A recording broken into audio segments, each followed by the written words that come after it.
Thank you, everyone.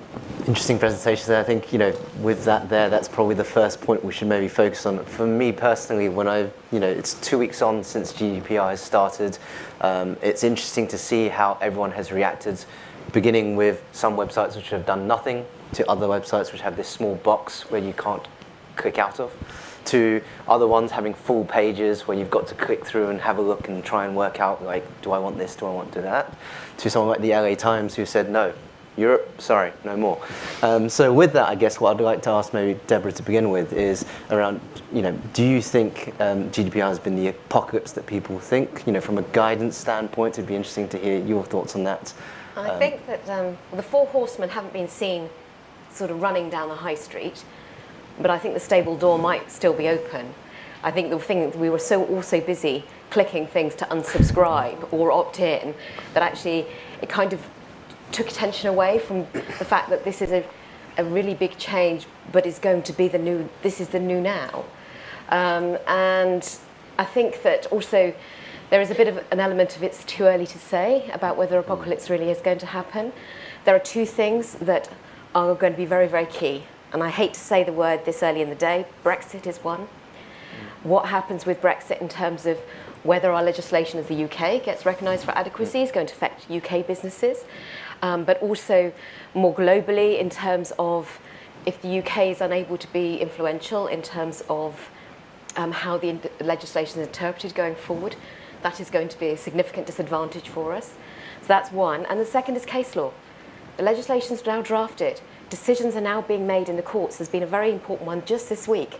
So 2 weeks in, we already have an important decision, which actually is about Facebook and is about whether their platform makes them a data controller or not if you happen to use it. Now, that is a really big decision, and that's 2 weeks in. So that's the other thing, I think, is that we can't almost think, well, the horsemen didn't go down the high street, so we are okay. As I say, there are still lots of things to come on track, and we need to be really, really vigilant about it. And we will change our minds as things go along. We think, oh, we didn't think that was a problem. It is. That we thought was a huge problem, and it's not. So yes, I'm going to go on the Chinese approach, I'm afraid, and say it's too early to say. And to just build on what you say there, Mark and Prash, you talked a little bit about the fact that you don't really own the data, that you're just using the data that's there. Can you talk about kind of some of the changes that you've had to go through because of GDPR, how maybe partnerships have changed and the relationships and kind of your thoughts on how it's going forwards? So me first? Prash first, yeah. Yeah, sure, thanks. What we decided to do is sort of say, look, we don't want to end up owning the data, and we took the sort of GDPR view that actually says, look, start treating data like a liability, not an asset, so that you just hoover up and hopefully you can sort of monetize at some point in the future. See it as a liability where if you're holding onto data and you're not holding onto it properly, it could blow up in your face, kind of thing. So what we've decided, and since we're basically a context play, we've decided that we won't ever hold on to any data. We won't, again, use cookies and IDs and things like that. FreeWall can be used to gather data in a sort of transparent manner. You can ask the question, would you like to sort of see more advertising, kind of thing. But that data we ensure is sort of passed directly through to our clients. So either the agency or the advertiser. Because I personally think that actually till a lot of these things go through the courts, till the ICO starts sort of trying to sue people, or nobody really knows, because there's a difference between what the regulation and then how the courts interpret the regulations. Until actually you have a bunch of interpretations and cases, you don't actually know what's technically okay and what's not, and we've taken the view that it's better to go down the context route for now anyway. And Mark, how have you found that in terms of different publishers having different ways of adopting GDPR? Well, so it's interesting. I mean, you're seeing so many different things happening. It's still evolving. People are deciding on what consent management platform to use. There's a long way to go. There's still legal input. People are going to have a chance to get this right and understand how it will evolve. From a smartology perspective, of course, we are quite excited. I mean, to Ian's points on the panel previously. Perhaps this is the time for context, and context will be back. And obviously, from a smartology perspective, that's a very exciting thing. and to be in a position where you can still bid programmatically because you don't need any of that personal data in the bid, which you can't see if the user hasn't consented, but you can still bid. That puts us in quite a unique position. And so, but I agree entirely that I think there is a long way to go. It will, maybe we'll see everybody consent through consent management platforms in a year's time. This won't really be a thing. At the same time as that, nobody really has any idea yet, I think, and it will take time to play out. But it'll be an exciting year to watch because, the wheels might come off. It is that, but it's amazing that there's so much lack of clarity, and I find that incredible. The spirit of GDPR. I mean, the Data Protection Act was, I don't know, 20 years old, and look at what's been happening in the meantime. Data's sort of Wild West attitude to data over the last few years. It's quite right that I think from the user perspective, the industry starts to police that and look at that. But I think the spirit of GDPR and the legality of what we're seeing are perhaps two very different things, and we need to see how the legality plays out and sits well or not with the original spirit of GDPR. Yeah. Just one point actually on the consent and about users ultimately consenting. I mean, I did a quick bit of sort of research by diving into sort of the AppNexus platform, and I was in thousands and thousands of segments. Now, if technically each segment is can be viewed according by GDPR as personal data, because if someone's put me in a segment, there's a unique ID and I'm in a list, that's technically personal information. So if GDPR made every segment effectively said, like, to be in a segment you need consent, I might give consent for 5-10 segments, but not 10,000. And so I think that whole side of the ecosystem, which is the sort of retargeting based on, oh, you visited this website, we put you in a segment, now we're going to retarget you, could completely have to change. And there's a great Einstein quote, not everything that counts can be counted, not everything that can be counted counts. And I think, we've heard a lot of people talk about context today, and I think, it would be really interesting, I guess, Christoph, to hear your thoughts in terms of the future, in terms of media relationships and context, and how you see that kind of evolving. So I think as I think I mentioned in the presentation as well, we ultimately do see that the correlation between the two is coming or is already here. Ultimately, when you think of buyers, what they're looking for is ultimately we're trying to find users in an ever-changing environment where user targeting might become a little bit more restrictive, like you were saying. People will turn to content, and people will want to try and understand and associate what mindset users will be in upon reading specific content. Extending onto that and thinking about brand safety, like we were saying, people want to try and ensure that their brand is ever more affiliated with content which is relevant to them. And so, similar to the steps that we've taken in acquiring Grapeshot, I think much of the industry will start shifting much of their attention around trying to ensure that there's an interlinked relationship between the content you serve in and what your ads actually contain. I think at a macro level as well, one of the long-standing problems that we've observed in the industry is the fact that the misconnection between ads and content is a frustrating experience for many users, and I'm sure many in this room have probably attested to that as well. I think at a macro level, we see more and more installation of ad blockers across the industry. I think in what we've measured, we've noticed about 20% at a global level being the ad block rate on the impressions that we've captured.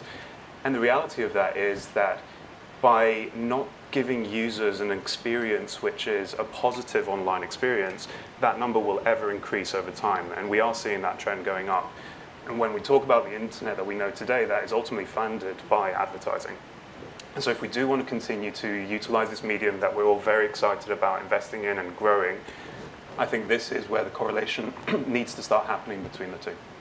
And I guess, Deborah, just to get your view on a few more things, I think, do you think GDPR is really going to make a difference in terms of, the average consumer? Do you think anyone that really realizes what they're kind of clicking on? I think the thing about GDPR is I kind of think it's become a digital boomerang. I don't know about you, but the last few weeks I got emails from companies that I literally had no idea that they had data on me. And I really had to rack my brains thinking, when did I have any contact with them? Because the boomerang came back because they wanted to get my consent. And I went to see my mum, the mum test, and my mum was talking about GDPR. Now, my mum is, she's a delightful woman, but she's, 74 years old. She was talking about GDPR because she'd been receiving emails.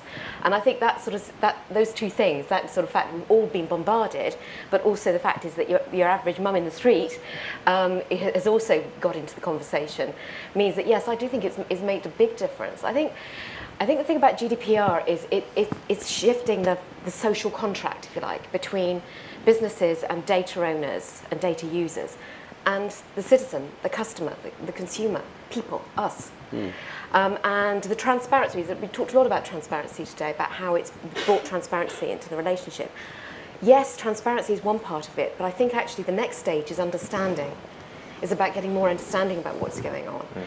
And I think one of the difficulties is that actually the digital environment and the ecosystem is very complex and it's very complicated. And so as more awareness, and some of the points that Prash is kind of saying, is that when you suddenly realise you're talking about not a handful, but potentially hundreds of thousands of different things going on within any given context, then the people are going to be starting to question more, I think, about things that they're willing to engage with and at what cost. So in terms of the social contract, it will become a case of, okay, so I want these things, and I want these services, but what are you going to give me to make it worth my while? And so there is going to be that kind of, either side of the equation needs to be much more balanced, I think. I think people are going to get much more savvy to the fact that they can have that transaction about their data much more. Which I think positions, premium publishers in a very unique position in that standpoint. Absolutely. And I think it'll be interesting to hear kind of all your views on this in terms of where you think maybe premium publishers should be focusing going forwards, particularly when they're working with you, and how to continue to build that trust in that sense. Yeah, I mean, I think to some extent, premium publishers, already have a high level of trust, and what they need to just keep doing is maintain that level of trust by doing all the good things that they've done up to that point. Keep generating the good content. Don't try and steal user data, or I mean, most premium publishers would never do that, but sometimes they work with vendors who perhaps have stolen data, if you will. So I think, in GDPR in no sense is forcing, I guess, even the publishers to be a lot more careful about who they work with. But I think if they just carry on in the spirit of GDPR, I think the trust levels will only rise, because there will be, effectively, you're in a universe where, yes, you're towards the top, but you've got all this other effectively noise from lots and lots of other long tail publishers, let's say. And as they find it harder and harder to carry on their operations, I think they will end up falling by the wayside. So you will end up with a focus of attention on the premium publishers. So they should just be able to keep rising to the top. I think it's definitely going to be very good for them going forward. And Mark, do you think there's anything you want to add to that? Yeah, I think, look, it comes back to quality. There's publishers and there's publishers, and publishers that have a history of, subscribers, whether you're The Economist, The New York Times, etc. You have that very strong relationship with your user base, and I think the ability for you to get consent and people trusting in you is much easier. But I love the concept that, ultimately my data is my currency to a certain extent. I want to be able to see something in return for that. And I think as people get wiser to what's happening in the industry, we've seen what's happened with Facebook and Cambridge Analytica.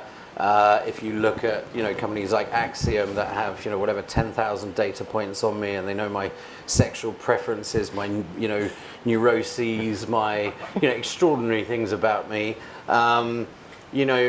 people are going to start to really understand the power of that data and lose, I think, trust in a lot of those large technology organizations that are abusing that. And I think that's to the advantage of the premium publishers. Because in the end of the day, brands are going to want to be associated with trusted media owners to the benefit of those that they're advertising to. And I think ultimately there's a real opportunity there. I feel for premium publishers, because with GDPR especially, they're right on the front line. They are that, they have that connection directly with the end user, and that puts them in a somewhat more challenging position in terms of legally managing their position around GDPR. But I think that will find its feet, especially with the top premium publishers, with a bit of time. With an eye on time, I realise we've run over, so I'd like to thank the panel for all their opinions and for all their views. I think, as you've heard, it's a bit early to say what GDPR is going to do. I think there are some good sides to it. I know from us, from the New York Times, we had 2,000 different vendors taking data from our website, so that's helped clean up a lot of things. But thank you very much. Oh, sorry. You want to open it for questions? Sure, happily. Sorry, I had it as 10:30, but no. Thank you. Does anyone have any views or any questions, I guess, relating to trust and data, or even on GDPR? Everybody wants coffee. GDPR. Maybe you're just being shy, so if we go and have coffee then Thank you. the panel will be around. I think there's a couple still here from the earlier panel as well, because I know there were some questions that people wanted to ask some of those panellists. So thanks very much.